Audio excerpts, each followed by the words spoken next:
ஆண்டவராகிய இயேசு கிறிஸ்துவின் இன்ப உயிர்த்தெழுந்த நாமத்தினால அந்த அற்புதமான சுவிசேஷ பயணத்திற்கு உங்கள் அன்போடு வாழ்த்தி வரவேற்கிறேன். நம்முடைய வாழ்க்கையில புதிய அற்புதங்களை பெற்றுக்கொள்ள வேண்டுமானால் எப்படி பெற்றுக்கொள்வது? அதற்கு பலவிதமான வழிமுறைகளை ஆண்டவர் பரிசுத்த வேதாகமத்திலே நம்முடைய வளர்ச்சிக்காய் நாம் பெற்றுக்கொண்டு சாட்சியா வாழும் எழுதி வைத்திருக்கிறார்.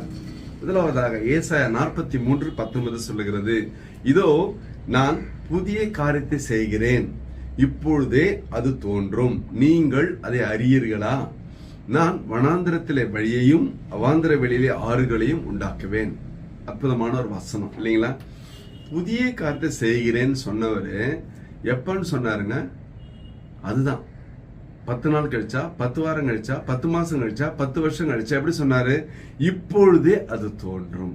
இப்பொழுதே அப்படின்னா, நான் இதை படிக்கும் போதே கண்டிப்பா வாழ்க்கையில் ஒரு புதிய காரியத்தை செய்வார் என்று விசுவாசித்து படிக்கும் பொழுது ஏதோ படிக்கிறேன், ஏதோ கிடைக்கட்டும் அல்ல, எப்பொழுதும் பாருங்க. அதுதான் ஆண்டவர் ரொம்ப விரும்புறாரு.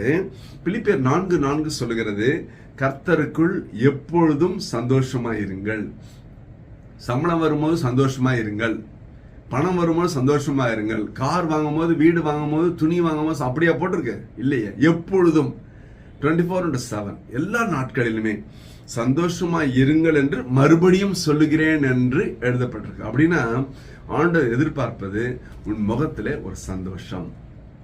வறுமை உண்டு, வெறுமை உண்டு, போராட்டம் உண்டு, பலகீனம் உண்டு, கஷ்டம் உண்டு, நஷ்டம் உண்டு, இவைகளின் மத்தியிலே நீ சந்தோஷமா இருந்தால் ஹல்லேலூயா. அதுதான் முக்கியம். பாருங்களேன், இந்த வறுமையை சொல்லி சொல்லி சொல்லி சொல்லி இவரு டயர்டாகி இவர் சோகமா வரவனு சோகமாகிறது இல்லையா?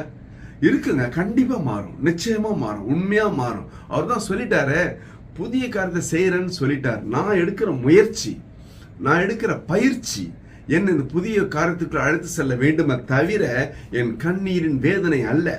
எல்லாருக்கும் துக்கம் உண்டுங்க. யாருக்கு தான் துக்கம் இல்லாம மனுஷன்?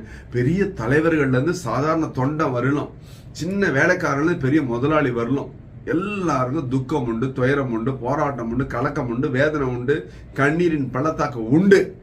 இல்லாத ஆளே இல்லை. ஆனால் அதிலே சந்தோஷமா எப்பொழுதும் இல்லைங்களா? மகிழ்ச்சியா இருந்தாதான் அவன் பேர் மனுஷன் இல்லைங்களா? இல்லைன்னா அவன் பேர் முண்டம். ஏன்னா நீங்க மகிழ்ச்சியா இருக்கணும்ல. நீங்க எவ்வளோ பேருக்கு பார்க்க முடியல, கேட்க முடியல, பேச முடியல, சொல்ல முடியல, நடக்க முடியல, படுத்த படுக்கையா இருக்காங்க, ஒண்ணுமே முடியாது. எவ்வளோ மேல நடக்க வச்சாரு, அது ஒரு சந்தோஷம்.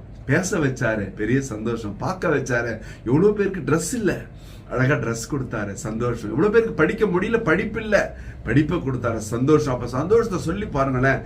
நல்ல மனைவிக்கு சந்தோஷம், நல்ல பிள்ளைகளுக்கு, நல்ல தேசத்திற்கு, நல்ல தலைவர்களுக்கு சந்தோஷம். அப்ப அந்த சந்தோஷம் இருக்கணுங்க. சந்தோஷமா போனோம் இல்ல? நீங்கள் ஒன்றுக்கும் கவலைப்படாமல் எல்லாவற்றையும் குறித்து உங்கள் விண்ணப்பங்களை ஸ்தோத்திரத்தோட கூடி ஜபத்தினாலும் வேண்டுதலாலும் தேவனுக்கு தெரியப்படுத்துங்கள். பிலிப்பியர் 4:6. அப்ப எப்பொழுதும் சந்தோஷம், எதிலும் சந்தோஷம். தேவனுக்கு இன்ஃபார்ம் பண்ணுங்க, உங்களுக்கு அவர் கன்ஃபார்ம் பண்ணுவார் இல்லையா? அவர்கிட்ட அழுதுனே போக கூடாது. எப்பொழுதுமே பாருங்களேன், எப்பொழுதும் சந்தோஷம். மீண்டும் அந்த வசனம் பாருங்க, கர்த்தருக்குள் எப்பொழுதும் சந்தோஷமாயிருங்கள். உங்கள் துக்கம் சந்தோஷமாய் மாற வேண்டுமானால் கர்த்தருக்குள் எப்பொழுதும் சந்தோஷமாய் இருக்க வேண்டும். ஹல்லேலூயா. ஒரு விசை கண்களை மூடுவோம். ஹல்லேலூயா. ஸ்தோத்திரம் ஆண்டவரே. அற்புதமான ஆசீர்வாத திருநாளில பிள்ளைகளுக்கு சந்தோஷ சமாதானத்தை பூரணமாய் தாருங்கண்டவர. வெளியில சொல்ல முடியாத துக்கம் உண்டு, துயரம் உண்டு, கஷ்டம் உண்டு, வெளியில சொல்ல முடியாத பாரமான வார்த்தைகள் உண்டு. நீர் அறிந்திருக்கிறீர் ஆண்டவர. இந்த நாளிலே அந்த சந்தோஷம் வெளியே வரும்படியா, சந்தோஷமா வாழும்படியா தேவன் செய்வீராக. இயேசு கிறிஸ்துவின் நாமத்தினால தேவனது செய்யும்படியாய் திரு பாதங்களிலே தாழ்மையாய் தாழ்த்தி ஒப்பு கொடுத்து ஜெபத்து ஜெயம் எடுக்கிறோம். ஜீவனுள்ள நல்ல பிதாவே, ஆமென். ஆமென். கர்த்தர் ஆசீர்வதிப்பாராக. பிரைஸ் எல்லாம்.